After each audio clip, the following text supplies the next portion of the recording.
I'd like to commence this video with a request.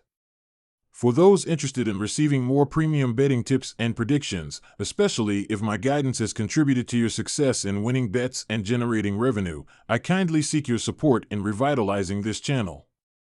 Your assistance plays a crucial role in bolstering my presence on YouTube. You're welcome to explore my Patreon support tier or check out my various plans. Multiple plans are available for each and every one of you seeking our premium picks. You can find the link in the bio and comment section below. Thank you for considering and supporting me. Pacers vs. Knicks. My team pick is Indiana plus 6 points.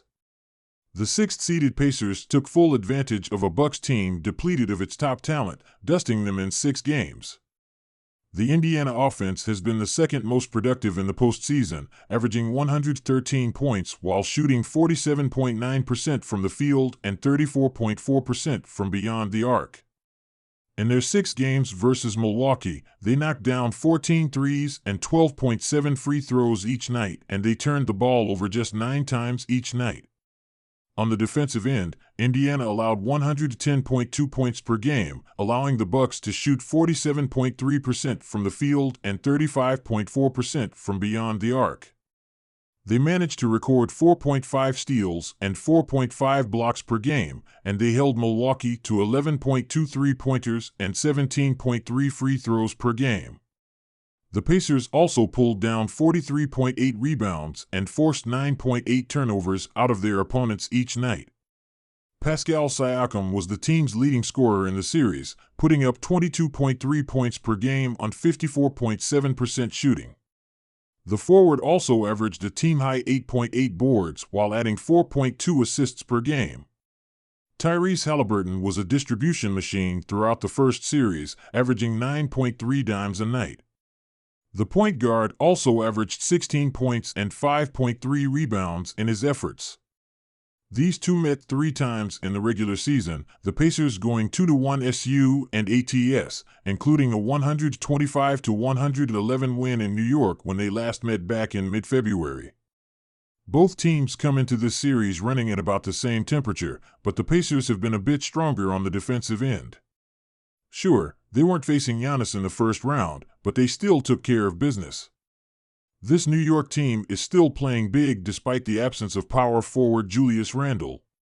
They should be able to gain an advantage on the glass in the series. However, I think that Indiana has just been slightly sharper on the offensive end this postseason, which will negate that advantage, at least in this opener. The Garden will be rocking, and that will be intimidating for sure, but Indiana can block all that out and come out with a strong performance in the opener. If they don't win it, they'll keep it close. Take the Pacer getting the points. My total pick is under 219 points. The Knickerbockers make a return trip to the Eastern Conference semifinals where they lost to the Heat a year ago. New York needed 6 games to get by a banged-up Sixers side as their offense put up 108.3 points per game, the 4th highest total of any team in the postseason. They shot 44.1% from the field and 37% from beyond the arc in the series, hitting 11.8 threes and 17.5 free throws each game.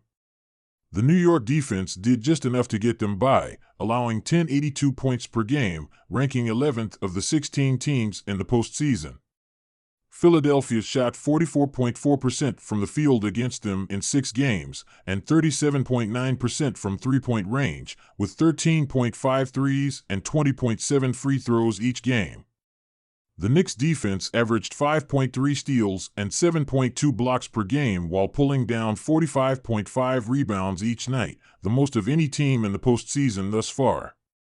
Jalen Brunson went off in the series and leads all postseason players with 35.5 points per game on 42.9% shooting. He scored 40-plus over the last 3 games of the series, including 41 points, with 12 assists, in the clincher. The Knicks guard is averaging 9 assists and 4.5 rebounds in these playoffs. Josh Hart dominated on the blocks, pulling down 12.3 rebounds per game to go along with 16.8 points and 4.5 assists a night.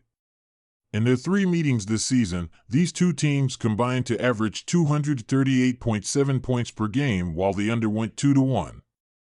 Between the two teams, the under has hit in a combined 89 games this season. Things tighten up for all teams in the postseason, and this being the first game out of the series, and what will be a raucous MSG, I expect a slow start. The Knicks put up 106 points or less in 3 of their 6 postseason games. Indiana scored 94 or less in 2 of their games. I would love nothing more than to see a bit of that old 1990s Knicks-Pacers playoff brutality to come back in this one. Take the under. Timberwolves versus Nuggets. My team pick is Timberwolves plus 5.5 points. Anthony Edwards has put the entire league on notice that he is the next superstar player. Edwards led the Timberwolves with 43 points on 17-29 shooting from the field while playing suffocating defense. Karl-Anthony Towns scored 20 points on 8-13 shooting while Naz Reid came off the bench and scored 16 points in 23 minutes. Veteran guard Mike Conley scored 14 points and dished out a game-high 10 assists. Minnesota out-rebounded the Nuggets by 8 and outscored them by 10 in points in the paint. Although Nikola Jokic put up big numbers in this game, he struggled to deal with the size and physicality of Towns and Gobert. Jamal Murray struggled to score on McDaniels and Edwards, and this Minnesota team played great defense all night long. McDaniels went scoreless in this game and shot 0-7 from the field, and they will need him to find some rhythm and score points if they want to win this game.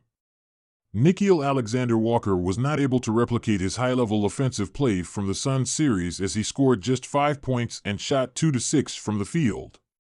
The Timberwolves also committed 14 turnovers, which led to 18 points for the Nuggets, and they will need to value the ball more in Game 2 to steal home court advantage.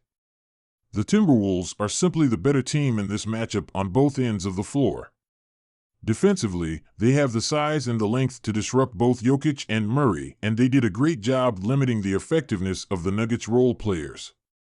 Anthony Edwards is a matchup nightmare for the Nuggets, and they have no answer for him. Karl-Anthony Towns had a great game utilizing his size and strength, and Mike Conley used his veteran experience to control the pace and rhythm of this game.